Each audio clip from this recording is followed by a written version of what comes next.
So on today's show, we're tackling a biographical comic. Yes, the individual born Fabian Lloyd, later Arthur Cravan, was a person of prominence during the early 20th century, though I should point out that this, like many biographical stories, has some liberties taken with the events, which I'll bring up later. I should also point out that the story is only 73 pages long, so yeah, today's episode is going to be pretty short. So let's prepare to enter a world of hocksters, magazine publishers, art foragers, surrealist art movements, and the Bolshevik Revolution. This is Cravan, Mystery Man of the 20th Century. Our story begins in New York City in the year 1960. A local reporter snoops around an apartment building belonging to a reclusive eccentric who recently passed away. While trying to find a story, he accidentally knocks over a stack of books, revealing a picture of a prestigious Orloff boarding school in Switzerland. We then jump back to 1903, where Fabian Lloyd gets by selling contraband and prepared school essays. Fabian then gets word of one of the instructors overly disciplining a student. Fabian is much larger than any of the other boys in school and turns to the instructor in kind. It then takes 6 men to finally subdue Fabian. Naturally, Fabian winds up being expelled, making this the 7th school to kick him out. This greatly upsets Fabian's parents, who wish for their son to be more like his famous uncle, the playwright Oscar Wilde. Fabian wants to be a writer like his uncle, but feels he lacks the life experience to do so. That night, Fabian leaves his home to try to make it in the world. Fabian spent the next few years bouncing around Germany, working odd jobs and sleeping with prostitutes.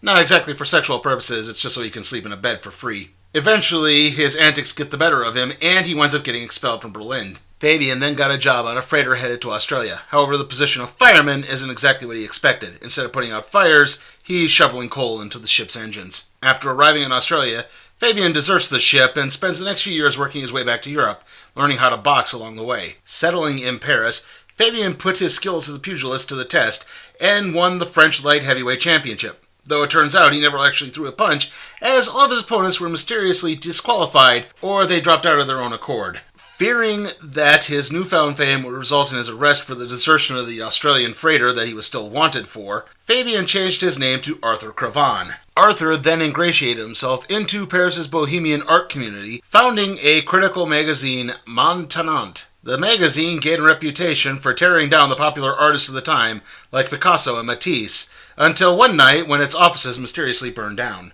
Arthur then set out to reclaim his finances, first by robbing a Swiss jewelry exchange, and then by selling several previously undiscovered Oscar Wilde works. The previously undiscovered Oscar Wilde works were actually written by Arthur Cravan. He then moved to selling art forgeries and a lost Dante Alighieri manuscript. Eventually, he made enough money to reopen Maintenant. It's at this point that Arthur Cravan crosses paths with Jack Johnson, the first ever African-American heavyweight boxing champion. Now, shortly after winning the championship, Johnson became romantically involved with a white woman, and this wound up getting him arrested under the Mann Act, which prohibited such couplings at the time. Over the years, many individuals, from the likes of John McCain to Harry Reid to Mike Tyson, have campaigned openly for Johnson to receive a posthumous pardon. And as I am recording this, President Trump has stated that he's opening the idea of issuing such a pardon.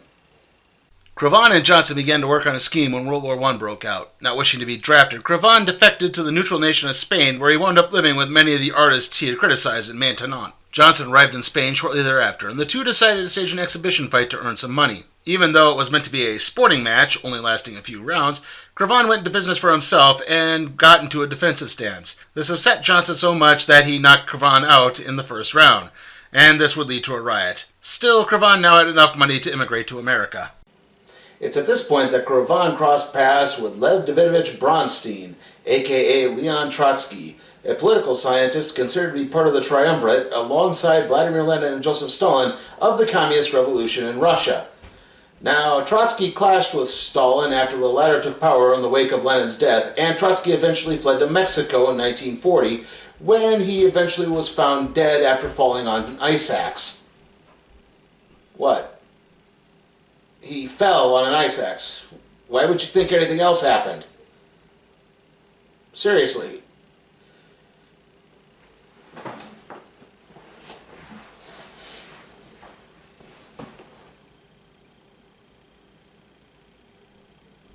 Cravan bonded with Trotsky, though he never really believed in the socialist philosophy, and this brought him to the attention of several federal agents on board the ship. Cravan made it to New York City and began to work with the burgeoning art community, which he found paled in comparison to the true devotees of Dada in Europe.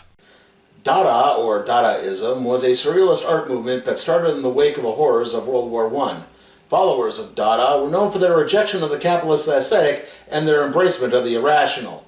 Now, normally when one thinks of Dada, they think of Dada paintings. However, Dada extended to many facets, such as poetry. In fact, one of the most preeminent poets of Dada was Mina Loy, a woman who's going to have a great effect on Mr. Cravan.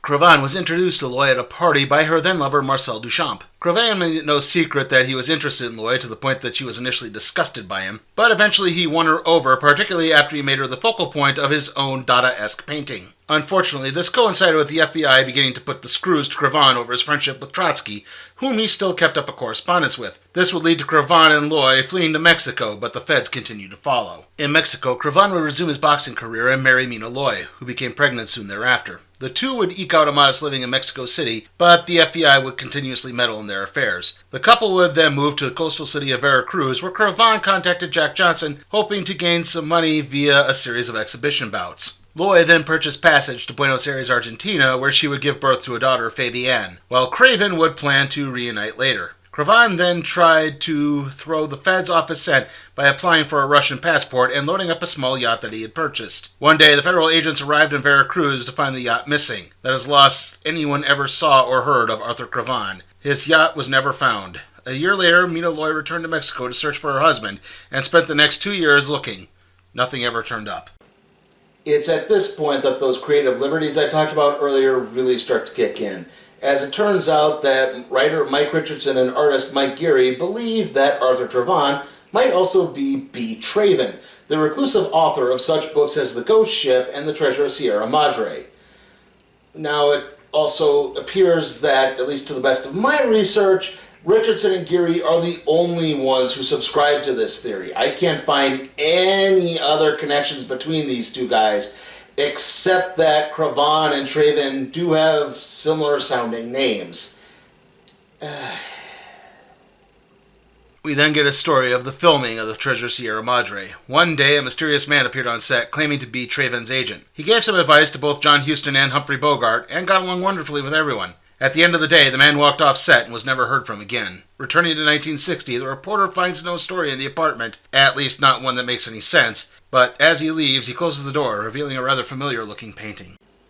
And so ends Cravan, mystery man of the 20th century. How was it? Well, on the plus side, I will say Mr. Cravan certainly did lead a very interesting life. Certainly a lot of unique facets to it and a little bit of mystery. I mean, I never thought I'd be talking about the likes of Jack Johnson, Leon Trotsky, or the Treasure of Sierra Madre on this show, so I guess I have that going for it. Unfortunately, for a story about a gallivanting adventurer, it's really paint by numbers. The pacing is very dry and monotonous. It's just like, okay, first he was in school, then he did this, then he did this, then he went to Australia, then he did this, then he did this. It just didn't seem to lack any sort of punch. It's not as fun as advertised. Also, I'm not really a fan of Rick Geary's artwork, at least not in this scenario. It just feels like it's really cartoony and it doesn't really belong in a story that's supposed to, I guess, be taken seriously, or is it not meant to be taken seriously? I'm left kind of confused. And again, the whole B. Cravan thing kind of comes out of nowhere, and it doesn't seem to be anything lending to this. There isn't any credence to this theory at all. It just feels like they did this to be fun, and in an otherwise serious story, it just doesn't really fit. That's why I'm going to have to give Cravan, Mystery Man of the 20th Century, a D. And with that, let's see what we're doing next time on the Random Trade Review.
help support my work at patreon.com/sleepytimeforcatproductions, where you can request a trade to be placed in the randomizer, aka the cardboard box.